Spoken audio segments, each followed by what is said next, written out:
Welcome back to day 3 of the League of Legends World Championship live from Los Angeles. And it's now time to discuss, after the break, SKT versus TSM. SKT T1 coming up with a very big win there.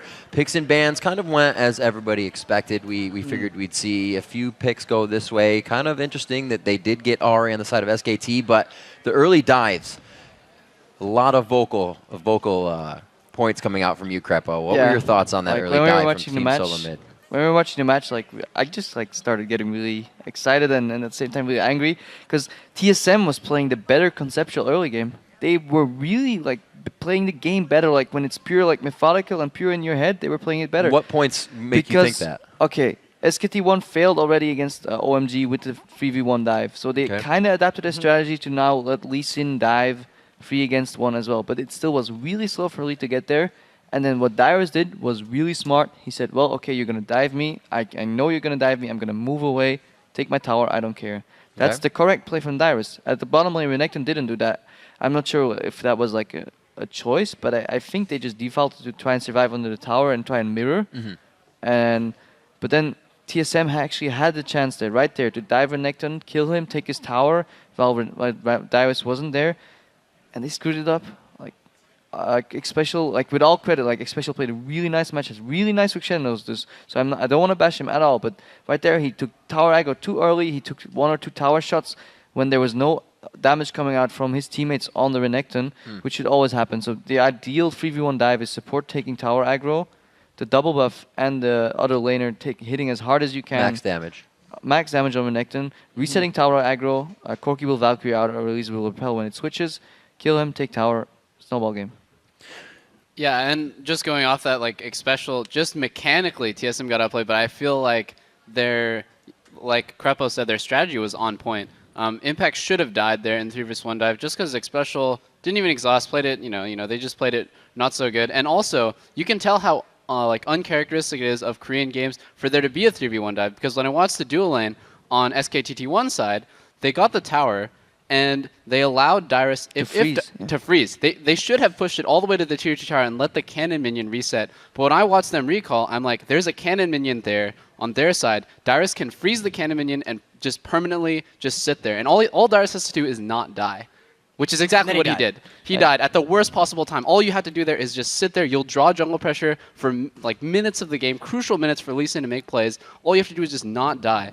And I just feel like TSM got mechanically outplayed, but SKT1's strategy, especially in the 3v1 dive kind of early game that NA is used to, they played it, it's not so good.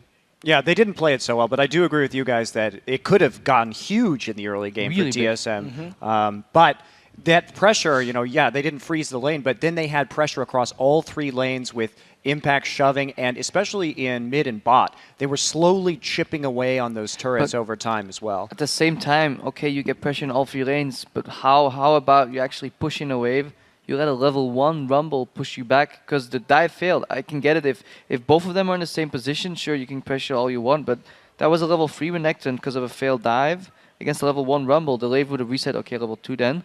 If you then have jungle pressure on him, he dies, and it was really poor play by SKT1 strategy-wise, and I really hope they fix that. As you said, they have a really good coach, so you could already see the little improvement in switching from the no 3v1 at all to make it into a 3v1 if they have lane swaps. Hopefully they recognize now that, hey, Dyrus did something really smart, and they can adapt it in the next game. Another thing I want to point out is just the fact why Caitlyn has kind of fallen out in North America. Not she's still a pretty common pick, but she's not overwhelmingly common as in other regions. If you do the 2v1 swap, she's not actually that great in a 3 versus 1 situation. She doesn't do that much damage, and she's only really good at pushing minions. She's not really so great at killing champions, and she's just as good as every other AD at killing towers.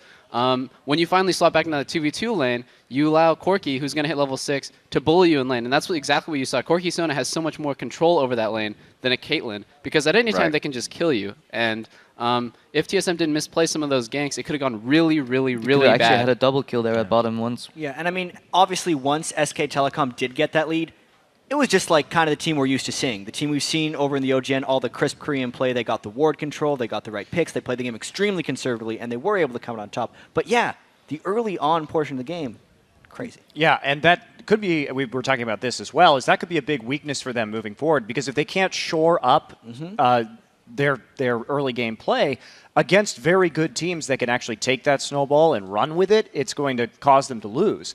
That said, if we go look at the mid game right there, I really liked Bengi's pretty early oracles. He got control over the jungle in an extremely effective way.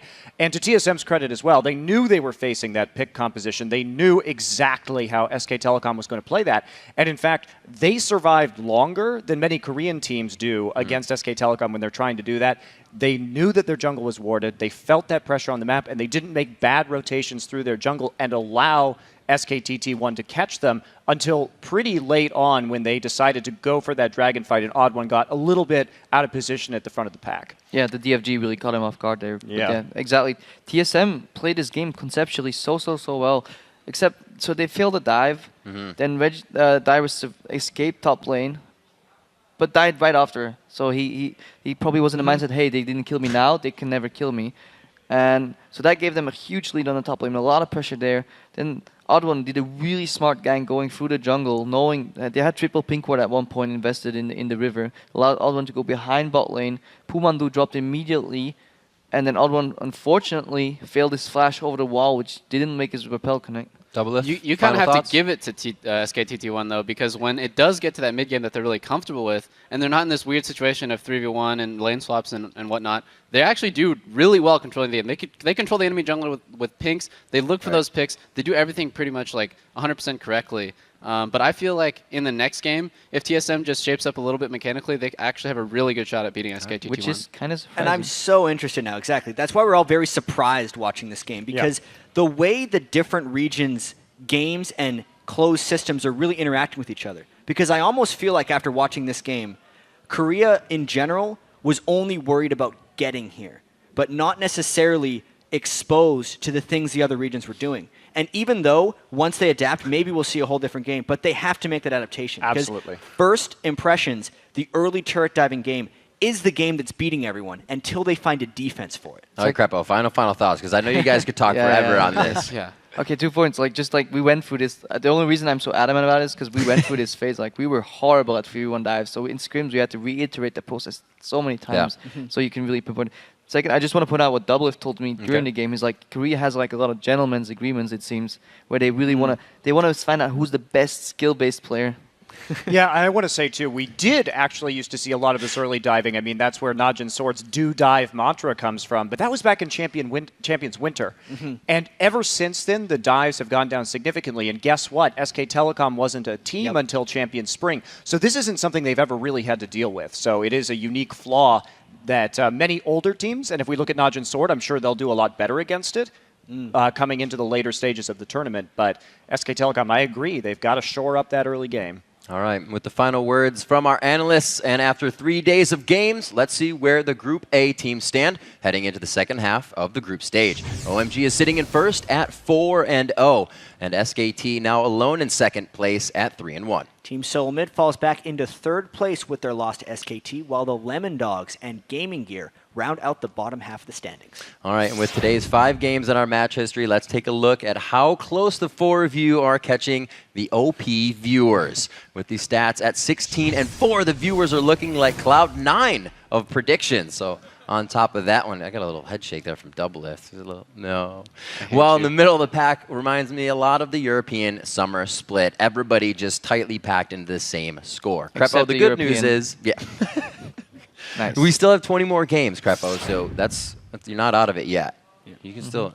Of course I can. You just keep going with your evil ways. I think I'm just going to match whatever these guys do, and then at least I'm not as horribly far behind. That's why we have to hide the picks. We have hidden ballots for this, guys. That's Put them in the hat, pick them out later. And the first of 5 rematches in this double round-robin format feature the teams of Group B.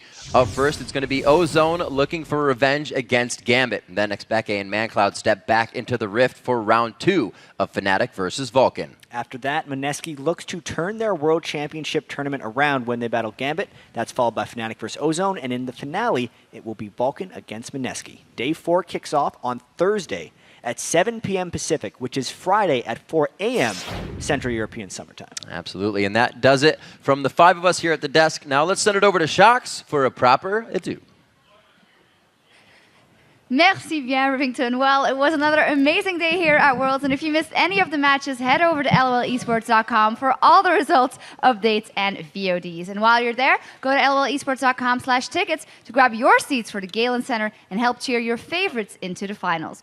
All right, that does it for day 3 of the Season 3 World Championship. So from all of us here in Los Angeles, our guests at the analyst desk, and the entire live broadcast crew, thanks for watching.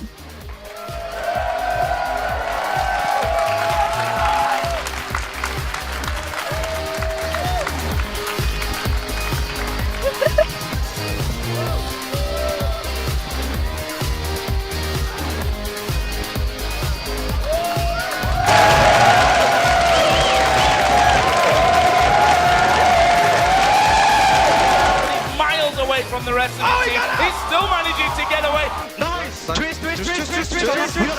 Poole now on a rampage as he shuts him down. Flashes in as well. They're going to keep up with the kills. They're going to pick up the Nexus kill and go 3-0 here with that victory over Lemon Dogs in Group A. But here comes Bengi from the side. They've not seen him. This could cost them. Deadly Brother surely going to be finished off. On towards Nuke, though. Look at that damage. Poole comes in from Darius. He sidesteps. Oh, wow! TSM get the victory against the Lemon Dogs. And that's going to give him a massive boost of confidence here going forward in the groups. Flashes over the wall. Triple kill as he turns into Wild Turtle. This is going to be the Quadra. Does pick up the Quadra kill. Ladies and gentlemen, SK Telecom T1 is your second team in Group A. They pick up the win against TSM.